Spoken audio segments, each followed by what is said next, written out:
बिस्मिल्लाहिर्रहमानिर्रहीम। अस्सलामुअलैकुम।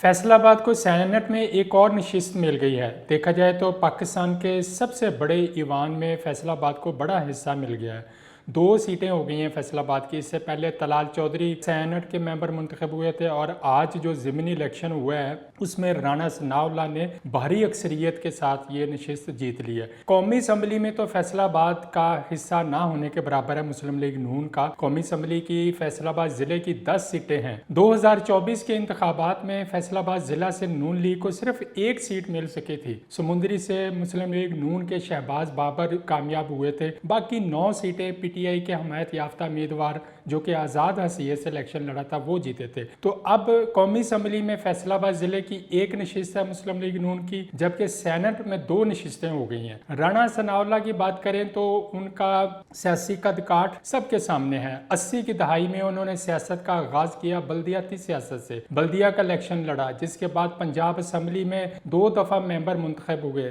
बाद अज़ाम वो चले गए कौमी असम्बली में। कौमी असम्बली का 3 दफ़ा इलेक्शन लड़ा, 2 दफ़ा कामयाबी हासिल की। तो ये उनका एक बड़ा तवील सफ़र है। इस दौरान उन्होंने बहुत सारी मुश्किलात और परेशानियां भी उठाई। परवेज़ मुशर्रफ के दौरे हुकूमत में उनके साथ जो कुछ हुआ वो सबके सामने है। तशद्दुद, गिरफ्तारी, टॉर्चर का इंतहा हुई, लेकिन हिम्मत नहीं हारी। फैसलाबाद की सियासत में उनका एक अपना नाम है, एक मुकाम है।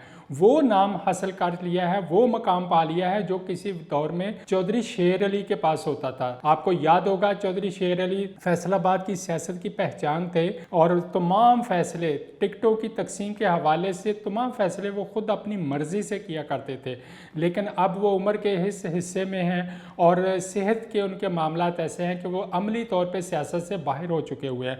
लेकिन अब ये पोजीशन है राना सनाउल्लाह के पास। अगरचे राना सनाउल्लाह की चौधरी शेर अली के साथ सियासत में लड़ाई भी बहुत रही है, बहुत से मामलात में उनके साथ इख्तलाफ रहा है, बल्कि नौबत इल्ज़ामात तक आ गई कि कत्लों के इल्ज़ामात लगते रहे हैं राना सनाउल्लाह पर चौधरी शेर अली की तरफ से। ताहम अब जो शहर की सियासत की अगर बात करें तो राना सनाउल्लाह इससे पहले तो थे फैसलाबाद सिटी की हद तक, लेकिन अब वो चले गए हैं मरकज़ में। चूँकि अभी जो फैसलाबाद के 2 हलकों के ज़िमनी इलेक्शन के मामला चल रहा था जो कि मुलतवी हो गए हुए हैं, उसमें कहा जा रहा था कि शायद राना सनाउल्लाह हल्का N 104 से इलेक्शन लड़ेंगे, लेकिन उन्होंने टिकट के लिए दरख्वास्त नहीं दी। चूँकि उन्होंने अब सोच रखा था कि बजाय कि वोट अपनी टिकट के लिए दरख्वास्तें दे, जबकि उनकी अपनी सियासी हैसियत, अपना सियासी मकाम का काट इतना हो चुका हुआ कि वो तो दूसरों को टिकटें दिलवाते हैं, दूसरों को टिकटें लेकर देते हैं।